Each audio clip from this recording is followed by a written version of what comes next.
Hey YouTube, what is up? I know I promised you guys retro reviews, and they are coming, but I felt like doing a review of this Zord first would be a good tie-in, because I've showed this Zord in a lot of other videos, and I don't know how I haven't done a review of it yet, but I felt like it'd be a good tie-in because it's not a Legacy Zord, but it's also not a retro Zord. This is the 2010 DinoZord remake, and it is now 5 years old, so I mean, I don't know what your classification of retro is, but it is fairly old. It's half a decade old at this point.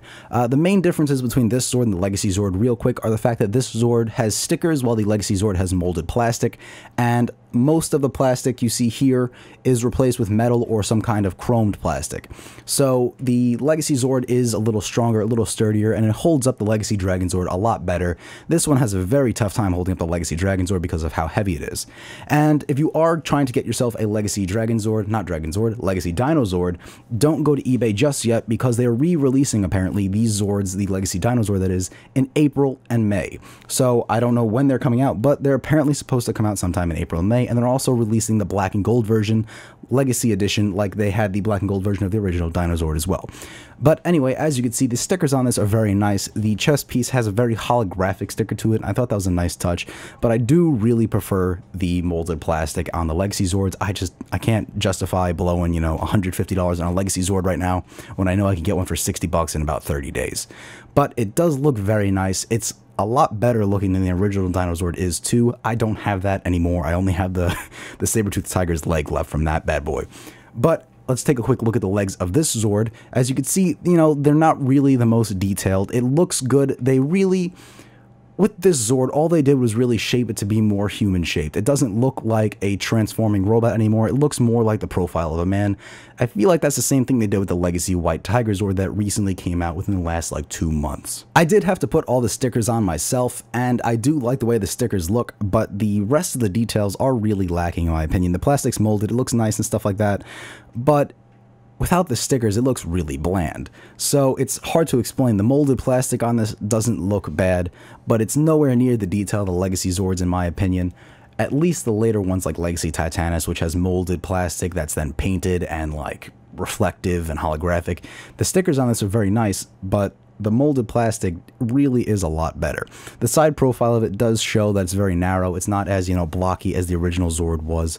It's really just shaped to be like a man now. Now I'm going to show you the other side. There really is no difference between the two, but I figured because I had the shield on one side, and you can see the other Zord's stickers on the side as well.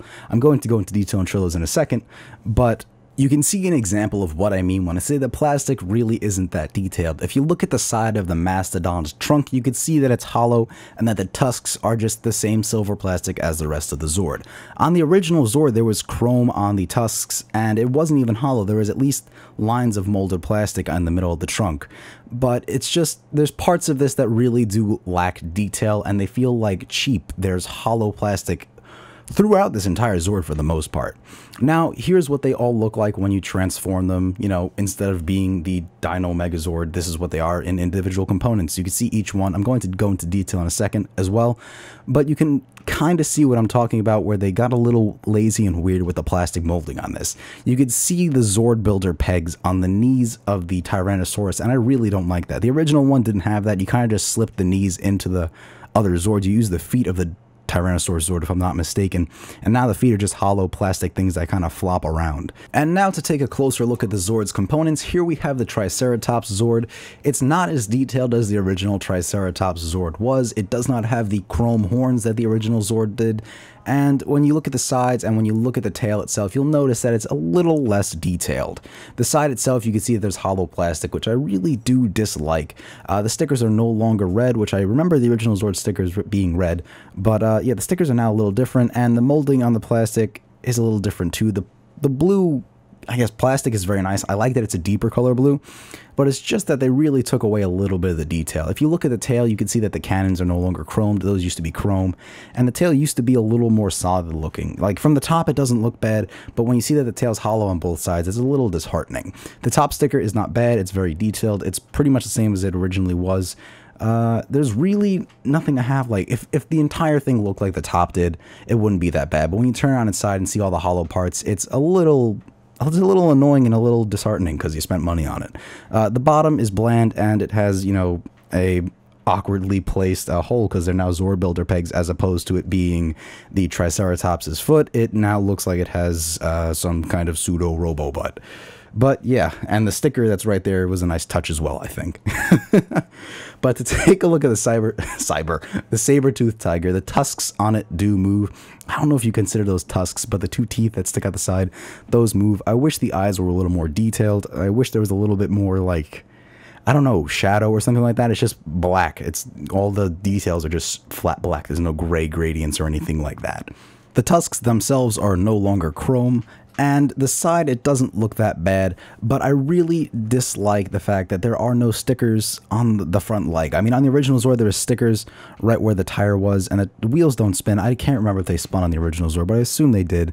And the fact that they went to the extent to make it black, but not to actually make it like a spinning wheel, they just colored it differently, was a weird thought in my mind, because I'm pretty sure there's been points where the Zords rolled in the show, and they just kind of took that out completely. The stickers on the side are a little different, but I actually like them more than the original stickers.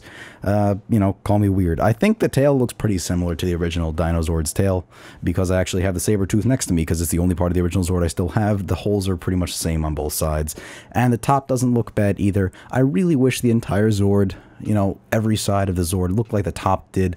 The bottom's not bad either. There's no stickers or anything like that, but I just wish you couldn't see hollow plastic. That's really my one pet peeve with this Zord. And now onto the Tyrannosaurus Rex, and the only thing I really dislike besides the Zord builder pegs for knees is the fact that they got rid of all the stickers, you know, from the knees down. There used to be red stickers on the, I guess, shins of the Tyrannosaurus Rex Zord, and it really made the bottom look nice, because the entire leg, except for like the hip, is just regular gray molded plastic. I wish there was some kind of other color. And on the side, you could see the tails detail, and you could see that more when we switch to the back. But the one other thing that does, you know, it's a little bit of it's an annoyance to me, is that the fact that the Tyrannosaurus Rex's arms don't actually go out past its chest. No matter what angle you have them at, they kind of just stay behind its chest. They don't stick out at all. I do like, however, how the Zord stands. It sounds weird. It looks really off balance, but the feet, even though they're hollow, seem to hold it up fairly well. I don't know how they managed to do that, what miracle of science that is, but the feet hold up the Zord fairly well, and this is the only time that it's leaning back, is because I was trying to show the entire back of it. You could also see the detail and the molding on the tail, which is nice, and there's also no detail on the tail, which there isn't on the original Zord, but on the Legacy version there is some gray and black molding, like colored plastic on it. The top of it looks very nice, but it kind of has to be, because that's like the first place you're going to look on a Zord, is the face, you know, head, chest area region. And the bottom of the feet, as you can see now, are actually hollow, and you can see even the legs where they connect within that. I wish they kind of enclose that or something, or at least put a flat piece of plastic on the bottom. I don't like hollow plastic. That's it, really. I'm probably being too picky with that. Though the Mastodon Zord is the one I'm actually pleased with the most, because it doesn't suffer any degeneration from the original Zord comparing it to this one. I mean, yeah, the trunk's hollow on the sides, and that was an example I pointed out before, but considering the entire Zord, how it looks on every side, it really doesn't look any worse than the original Zord does, and that's really all I wanted. The tusks are not, you know, chromed. That's okay. It's not bad. And the trunk's hollow on the sides. That's really the only, like, little, if I had to pick something out that I felt was wrong with this, but I really don't care that much. It looks really nice on every side. The stickers, you know, cover a decent amount of it. They make it look nice.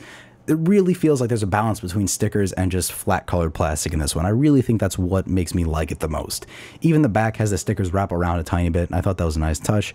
You could see the joints, but the screw holes aren't readily apparent because this is black plastic, so it's nice, you know. It doesn't look as though it's just, you know, screwed together really quick and, you know, made to make a quick buck. It looks almost like it's a Legacy Zord. Now, you can see, you know, through the back of it. There is no way to get around that because the way the legs flip up, it needs that hollow area so you could switch it to the hands. But, you know, they did a good job. They continued the stickers as far as they could, and that's actually pretty nice. From the top, it's a little hollow too, because that's where once again, the feet swing up to become the hands of the Zord. So, you know, that's actually a limitation to the Zord, not the fact that, you know, it was a remake and they just decided to skip on doing the back of it. The bottom of the feet have holes, which you can actually put the pterodactyl's feet in, which come off really quick and just snap into there, and you put it on the back of the Zord for, you know, I guess holding them. There's no other really place you could put them, but I like that they incorporated, you could hold those two pieces of plastic that are tiny. You could see them right there if you look at the bottom, the pterodactyl, Pterodactyl, however the fuck you say it. Yeah, this Zord. It's not bad, it looks good, it's the chest of the Zord, the chest piece looks nice. It really looks like they just made a chest piece and then added a wing and a bird head onto it. That's really all it is, you know, the original Zord didn't look too different anyway. Though when I flip around to the back side, you are going to see that there are no stickers on the back, and that's the only downfall to this. There's no stickers on the back, it looks a little bland. The side looks nice, you know, the wings, you know, I don't know how to say it. The wings just don't have any detail to them. They're kind of flat. There's no ridges or anything like that. That was on the original Zord, so it's nice, it's not bad, you know, on the front it's a little bland, the back still has ridges and stuff like that, but there are no stickers on the back. Surprisingly though, the back is very detailed and has a lot of nice like molding in it. There's just no stickers, so it looks really nice even though you almost never see it because it's snapped onto the, you know, front of your Zord, so the back is covered perpetually. The top of the Zord is not interesting in any way because it's the bird head, and the bird head flips down so you never see it again, and the feet don't look good because they're just two pieces of cheap molded plastic that you'll never see once you put the Zord in Megazord mode.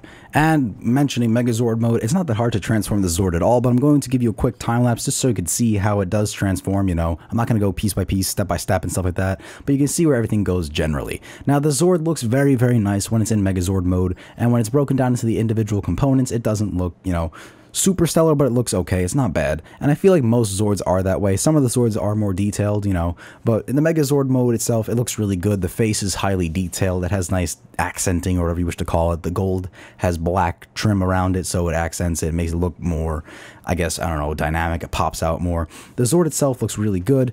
It's just, you know, when you break it down, it's not the greatest. And that's okay by me, because you can see in the background, I have every single Zord pretty much in Zord mode in a bookcase, so I'm not going to keep these in individual pieces, because that's how you lose stuff. The Zord has some nice scroll work on it, but the plastic itself isn't molded that great. As with, you know, most of the Zord, there's nice detailing in places, but the molding itself in other areas isn't as great. And with that, I'd like to say thank you guys for watching, and I hope you enjoyed the video. If you liked it, don't forget to give it a thumbs up, and leave me a comment down below of what retro review you'd like to see, what older Zord you'd like to see a review of. And if I have it, I'll gladly do it. Maybe if a lot of people request one, I'll bump it up in the list and do it before another. And my next one's probably going to be my Thunder Zord, you know, whole assault team, the whole thing. So if you want to see that, don't forget to click subscribe because it's free, it's fun, and I'll see you in the next one.